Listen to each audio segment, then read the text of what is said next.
जागृत हो गई उनके हृदय में।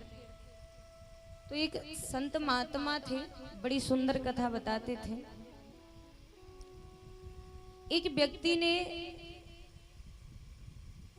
बहुत अधिक तपस्या की, लेकिन वो पूर्ण रूप से शांत नहीं था। उसकी जो इच्छाएं थी वो कहीं ना कहीं अभी हृदय में शेष बची हुई थी। वो शून्य नहीं था, वो तृप्त नहीं था, इच्छाओं का आदि था। तो महाराज तपस्या के उपरांत उसको भगवान के धाम में जाने का एक अवसर मिला। चिंता ये थी कि उसको गुरु बनाना था, कोई गुरु था नहीं, मार्गदर्शन किसी ने किया नहीं, और संसार को देखते हुए मन भी नहीं किया कि किसे गुरु बनाए।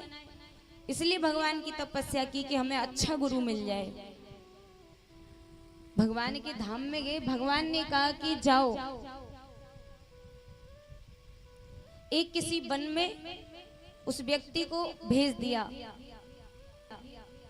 कह दिया कि धरती पे तुम जिस किसी वन में उतरोगे, सर्वप्रथम पैर रखोगे, उस वन में तुम्हें एक संत मिलेंगे, उन्हीं को अपना गुरु बना लेना। और वो गुरु तुम्हारे जीवन को धन्य बना देंगे।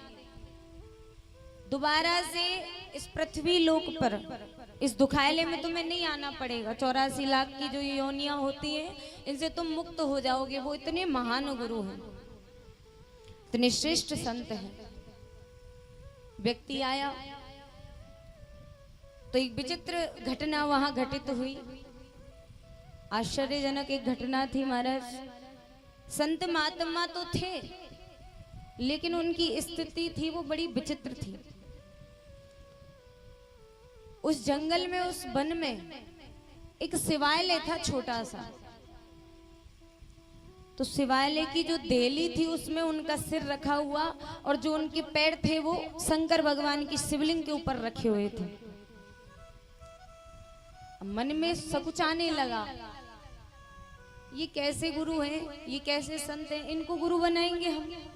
इनको खुद को लक्षण नहीं है कि कैसे पूजा की जाती है, कैसे तपस्या की जाती है, खुद नियम कानून नहीं जानते, इनको हम कैसे गुरु बनाए? आवेश में आकर बाबा से कहने, अरे बाबा ये पैर हटाओ भगवान के ऊपर से, क्यों पाप कर रहे हो, क्यों पाप के भागी बन रहे हो? शिवलिंग पर कौन पैर रखता है? और भगवान ने हमें आदेश दिया है कि आप ही हमारे गुरु हो, और आपसे हम शिक्षा लेंगे, ना कि आपको देंगे। ये बात शोभा नहीं लगती हम आपको कोई उपदेश करें। संत महात्मा ने कहा, देखो हमारा तो सामर्थ्य है नहीं कि हमारे पैरों को उठा के हम दूसरी जगह रख लें। तुम में इतना सामर्थ्य हो तो तुम एक काम करो, अब चेला तो तुम हमारे हो ही, राजी नहीं गैर राजी, भगवान का आदेश तो तुम्हें मानना पड़ेगा। अब हम तुम्हें आदेश देते हैं कि हमारे पैरों को उठा के दूसरी जगह रख दो।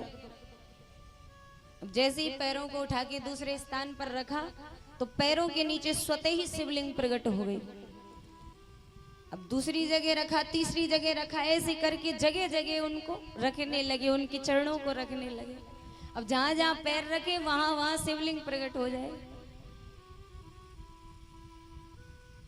अब उन्होंने बताया कि किसकी खोज में तुम निकले थे, पहले ये बताओ।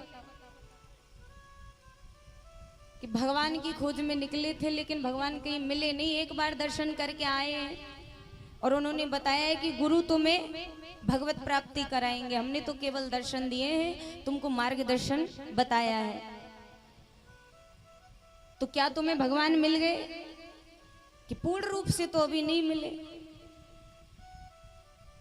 तो भगवान की खोज में हो, भगवान को ढूंढते हो, तो एक बात बताओ, भगवान है कहाँ? नहीं।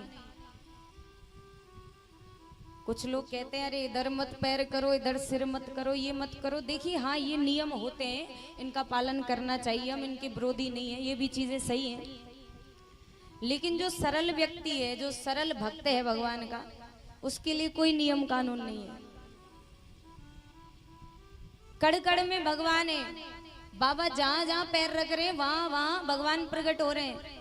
इतना भक्त में, इतना संत में सामर्थ्य है कि भगवान स्वतः ही उनके पैरों के नीचे आ रहे हैं। आपकी और हमारी हिम्मत नहीं होती कि हम चप्पल लेके मंदिर में घुस जाएं। वहां संत के पैरों के नीचे स्वतः शिवलिंग प्रकट हो रही है। इसका अर्थ है कि भगवान कड़ कड़ में व्याप्त है महाराज।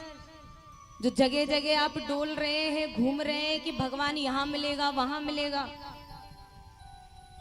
भगवान आपके भीतर ही बैठा है और जहां आप हैं वहीं परमात्मा है। आप उनका चिंतन करो, स्मरण करो, भगवान प्रकट होंगे, अवश्य होंगे, लेकिन दृढ़ विश्वास